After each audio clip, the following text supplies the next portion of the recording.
If you want to hear improvisational bluegrass at its best, this album, which featured a couple of guys who would go on to become famous, famous for bluegrass people. Okay, that is, like I said, I'm getting a little Alzheimer's-y here today.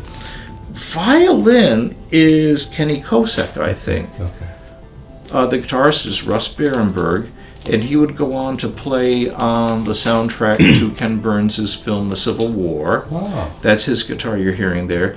But probably the two most famous people are Tony Trischka, and this was a double banjo band. This had two banjos. Tony Trischka, who's on late night TV a lot, and Pete Wernick, who went on to co-found the band Hot Rise. Now, I forget whose show it is, because I get them, being older now, I can't keep all the, late night TV hosts straight.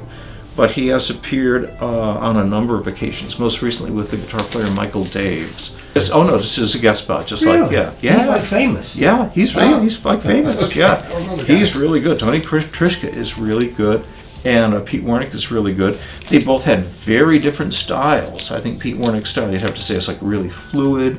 Tony Trischka's was a little more angular, a little more out there.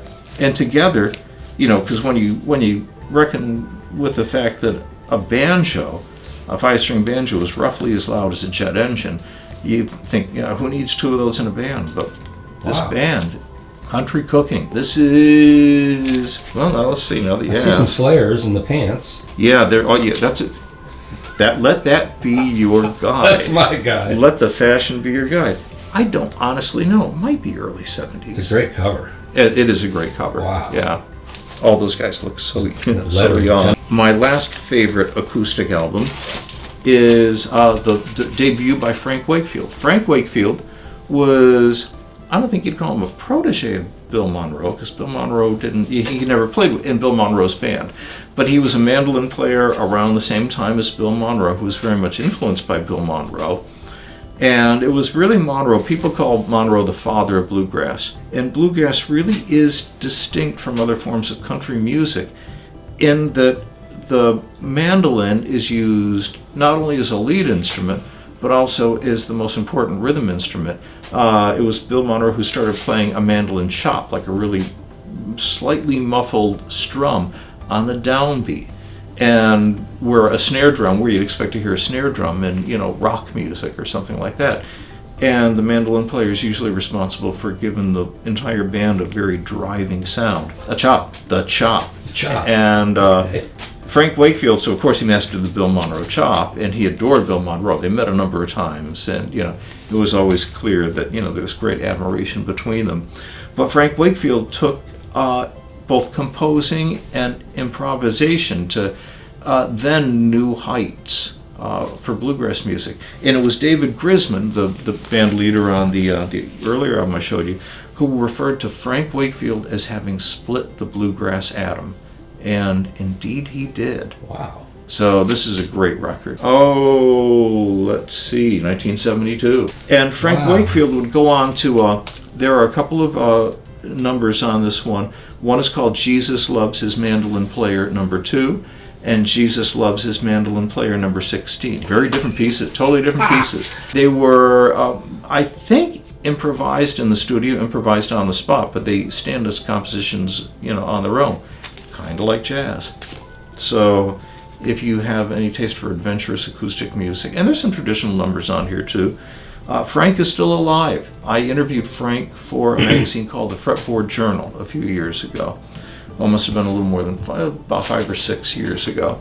He's still alive. He lives in Saratoga Springs. He has survived a lot, survived a horrific car accident. He's in his 80s. He still gigs on occasion. If you're ever in Saratoga Springs, look at a place called the Parting Glass and look at their roster of acts to come and see if Frank Wakefield is playing that night, and then go early and go often.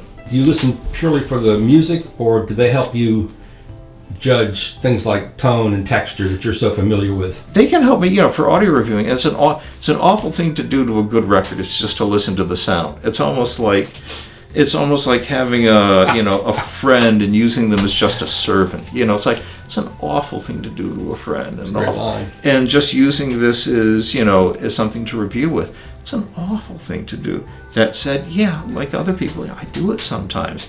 But if I know, if something gets the texture, and mandolins have a wonderful texture to the sound, wonderful texture and tone. So do acoustic guitars. I love hearing people play jazz on a flat top acoustic guitar. And that's one reason. As you can see, I've got a bunch of other records here that I didn't talk about. And I guess I've mislaid my copy of Charlie Bird at the Village Vanguard, where you get to hear a virtuoso guitarist play jazz on a 6-string flat top nylon string guitar. The sound is great, and it's just so, it's kind of like Django. Like Django played on a flat top guitar with silk and steel strings, I think. And it's a sound that has kind of become lost to us, that you hear more of on the acoustic albums I talked about. You'll certainly hear that on the David Grisman Quintet album. Again, Tony Rice playing, steel string acoustic. But a flat top has a certain sound. It's a very plain, honest sound. An arch top guitar is a very different thing. And Charlie Bird just nails it. It's a really lovely recording, very good quality recording, live obviously. It's just drums, bass, and acoustic guitar. If you can find this, it's worth finding. And there you go.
How would you describe their sound? What do you love about the Shindo amplification?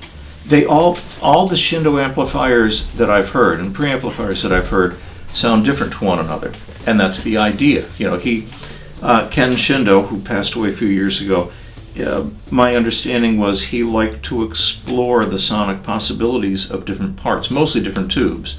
What can this tube give me? What? And again, it's like I was saying about different systems, like different people having different sets of strengths. Music is so complex, so multifaceted, that you can have two products that sound very different, and yet they're equally or similarly musical. They just give, they're looking at it from a different direction without distorting anything. It's just, this is what they give you, whereas another product might not give you that at all. And there are things that I find all Shindo electronics give you. They've all really got a good sense of drive, and I love that. Hearing, a good sense of propulsion in the music. Or you look at it a different way. They don't distort the sense of propulsion in a way that certain other electronics might distort and slow it. They're all really good at that. They all have really great tone. But again, they're going to show you different aspects of it. Drive and tone are the big Shindo things. And they play music. They never sound sterile. They never sound antiseptic. They never sound mechanical. Never. You don't focus on the gear anymore. You're just like, wow, listen to this. Yeah, that's the thing. That's a really good way to put it. You don't focus on the gear that anymore. Purity. So, I've had a few different Shindo products. I've owned a few different ones. I can't afford to be a collector and have more than one, in my possession. But I'm fortunate to, and as part of my role of writing about audio, I get to borrow things and try out different models, and it's one of those things where I can see someone is going to have their favorites, and they might be different from my favorites, and that's cool. That's okay. Thank you, Art. My pleasure. Thank you. Thanks for coming.